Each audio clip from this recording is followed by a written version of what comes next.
So let's talk about the arowana business economy.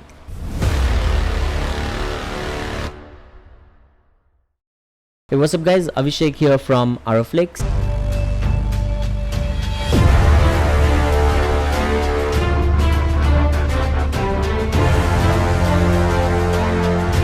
And in today's video we are going to talk about the arowana business economy, right? So what's happened to the arowana economy really?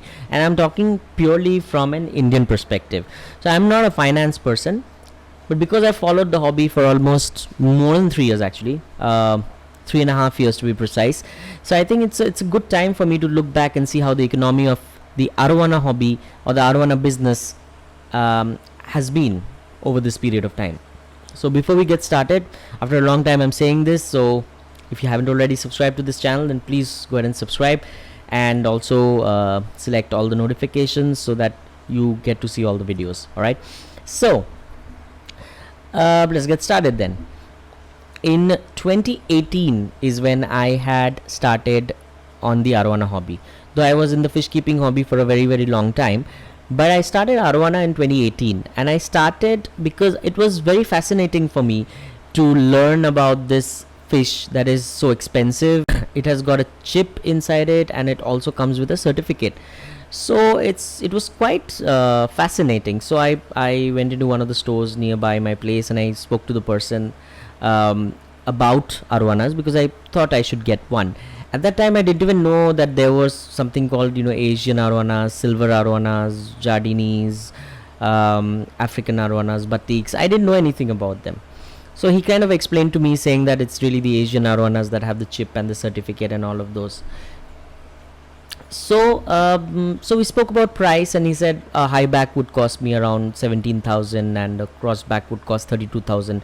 Being my first arowana, I thought let me just stick to the lower priced one and see what it is. He explained to me what a cross back is and what a high back is. So eventually got myself I think a 9 or a 10 inch 17,000 rupees high back from Kianu farm. And then of course the next 3 months was like a roller coaster ride for me, because I got hooked onto these Facebook groups where people are posting all sorts of different arowanas, and sellers are all over the place trying to show off their arowanas. There are other hobbyists who are talking about crossbacks, 24K crossbacks, golden heads, and whatnot. So of course it was a roller coaster ride for me for the first 3 months, and then eventually I ended up buying a 24K crossback from Unique Arrow Farm, which cost me 42,000 rupees, and then a golden head arowana from KEA Farm that cost me around 70 or 80,000 rupees. So why am I saying all of these things? Simply because, can you imagine a crossback costing 42,000? During that time I had also heard that somebody bought a crossback from some farm for 50,000 rupees, some 55,000 rupees. It's insane, isn't it, to think about a crossback being sold for such high amount of money. And then golden heads were like a luxurious commodity at that time. 80,000, 90,000, a lakh 20, lakh 40. Even up until a year ago, somebody had quoted 1,80,000 rupees for a golden head arowana from Paradise Farm in Singapore. So what really happened after that? So over the last few months, what I have been noticing is the cost of arowanas have drastically come down. Okay, so I see crossbacks being sold, crossbacks or golden heads being sold for under 30,000 rupees. Okay, imagine you getting a golden head for say 35,000, which you were at some point of time paying like what, 70, 80, 90. That is insane, isn't it? So we're literally coming down by almost 75%, if not 75, at least 60% of the price that was being demanded from us about a couple of years ago.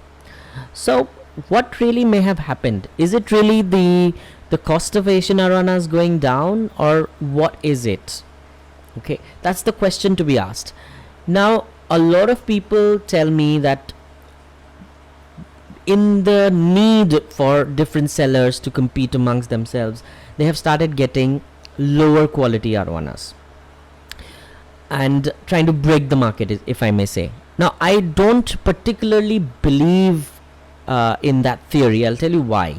Because I have also been told that majority of the high quality arowanas from Malaysia and Indonesia and Singapore, they go to China. So Chinese really pick up the best of the lot, and we don't really get the best of the lot. So if we anyways don't really get the best of the lot, if the quality that is being sent to us by these arowana captive breeding countries is anyways low, then how much low can it go further is the question.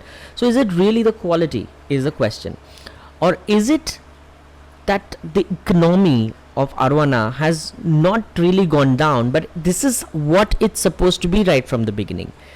So the only reason why there was a higher cost or a higher price being demanded of hobbyists at that point of time is because it had boomed. It was something new. Even for me, it was something fascinating. It was something interesting that, a fish that has got a chip inside and has a certificate. And even for the first 1.5 years, I was crazy behind these certificates. Oh my god, that particular farm says Singh Arowana or Paradise Arowana and Panda Aquatics, and all of those are like such great farms. They must be producing extraordinary arowanas, and even if they cost 2 lakhs or whatever, we should have that, because it's like having something very unique. It's like having an Apple phone. But eventually I think we all come around, at least I have, and I've realized that they don't matter. Certificates don't matter. Every farm produces some good and some not so good arowanas, and I think the quality of arowanas, I believe, has kind of not really gone down per se. Yeah, you can talk about some maybe a fraction of percentage which were like really extraordinary, and maybe that the grade that is sent to China, and hence they still continue to be a little expensive, but the majority of the ones which were expensive then are not expensive now. So 35,000 you're getting a golden head. And I had actually seen someone maintaining a seller who got golden heads for around, and he was selling for around 35,000 sometime last year, if I'm not wrong, and he was able to very well maintain the head of the fish. So at the end of the day, I don't think the quality has gone down in any ways. It's really the boom that is plateauing out. Everything has to plateau out, right? It's a business. Big businesses also plateau out. This is arowana, so it is probably plateauing out. Also, I think the awareness is grown a lot here. I think now, barring a few people who probably have a lot of free money to throw away, and of course a few ignorant ones, people who are intelligent enough, mature enough to understand arowanas, the semantics around it, would be very, very careful when they buy arowanas. And anybody who comes and tells them that a golden head arowana costs 70,000-80,000 or even a lakh, I'm sure they will do their due diligence before even thinking about buying it, and probably at the end of it they would probably refrain from buying that kind of an arowana or at that price. So I think overall the economy of arowana was supposed to be this even in the past, but because there was a boom, hence it seems like the economy has come down, but it's really not. What we are seeing now today, the price is the real price, and as long as we as hobbyists can hold the price there, we're gonna get some good decent arowanas at good decent pricing, and it will be good value for money. And that is what we expect at the end of the day, that our hobby should give us a good value for money, right? A lot of us don't earn from this hobby. Some do, but a lot of us don't. So especially for the ones who don't earn from the hobby, they would hope that they have the value for money, right? So this is the arowana economy that I wanted to talk to you about, and I want to have more further conversations around this arowana economy in the comment section. So why don't you just put in your comments there so that we can have more discussions, or you can even put in questions in my group Aropedia so that we can talk about that as well in there. Okay, so that's about it for today. Thank you so much for watching. Till I come back in the next one. Peace.